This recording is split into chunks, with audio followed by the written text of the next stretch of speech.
Alors pour lancer cette première session, on vous propose un premier témoignage, plus que ça même, une vision, celle du groupe Bell, dont les actualités ne manquent pas, on les a bien suivies ces derniers jours, et pour voir comment la data chez Bell est un véritable levier de performance marketing. Des réponses avec Béatrice Grenade, Chief Data and Marketing Transformation Officer du groupe Bell, qu'on peut accueillir sous vos applaudissements, s'il vous plaît.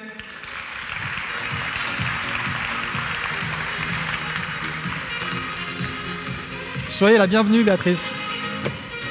Je vous en prie.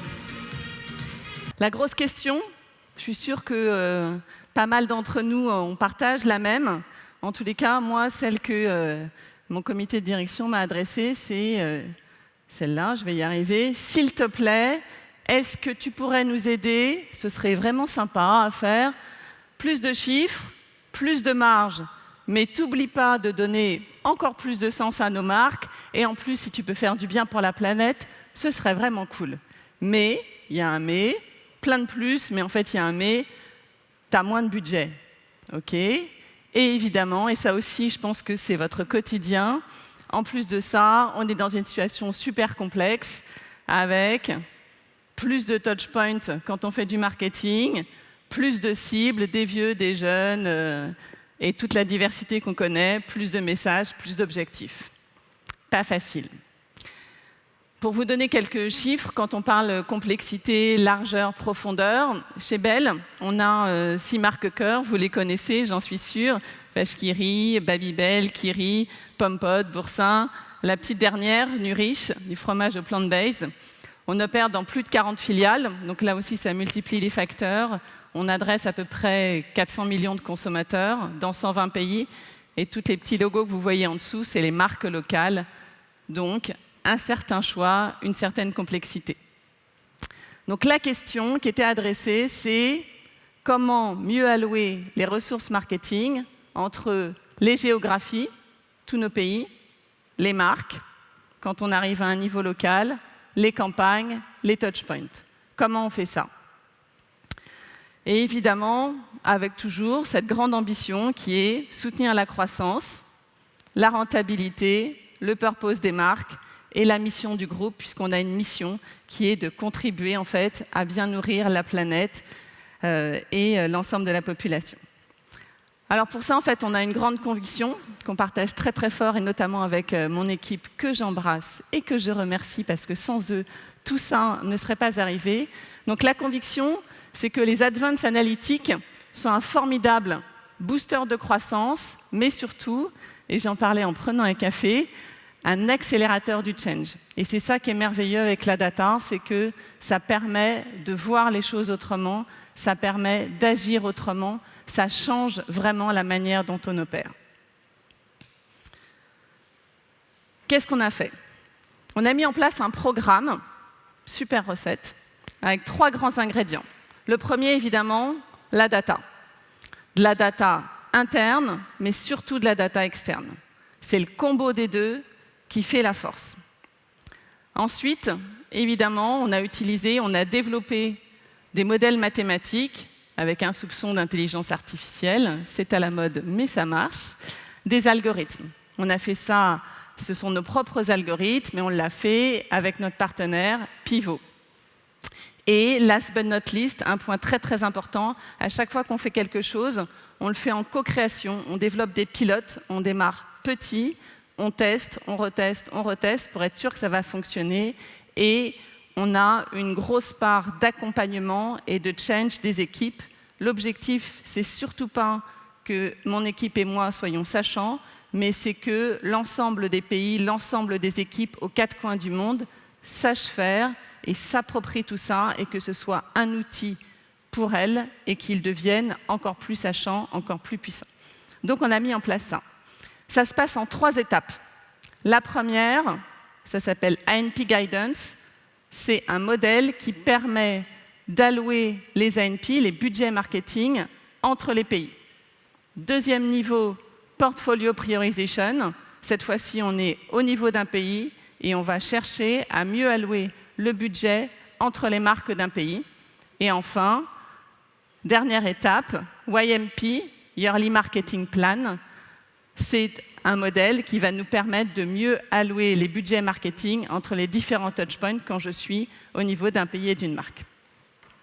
Donc la première étape, A&P Guidance. Qu'est-ce que c'est? Fondamentalement, un bon gros algorithme. On a utilisé donc pour ça à peu près 60 sources de data différentes. En data externe, on va aller chercher par exemple le GDP, la croissance d'un pays, la croissance de la population, la nature de la population, l'instabilité politique. Gros sujet, l'instabilité. Donc tout ça, en fait, ça se trouve en open source. C'est assez facile d'accès. On va croiser avec de la data interne. La data interne, c'est évidemment beaucoup de data financière, les chiffres d'affaires, la marge, la rentabilité. Parfois, ce n'est pas exactement pareil. Le rôle stratégique qu'on va attribuer. Et donc, on va regarder la capacité d'un pays à croître sur notre marché. Est-ce qu'effectivement, j'ai un potentiel de croissance du fromage en portion en Algérie, au Vietnam, au Japon? Et je vais regarder ça avec la capacité de chacune de mes marques à croître aussi. Il y a des environnements où on a déjà des parts de marché assez conséquentes, on sait qu'on ne va pas aller plus loin, d'autres où la population vieillit terriblement, ça va être plus compliqué aussi pour nous. On croise les deux et on va avoir un score qu'on va appliquer sur la masse en fait, totale au niveau groupe et on va pouvoir mieux allouer.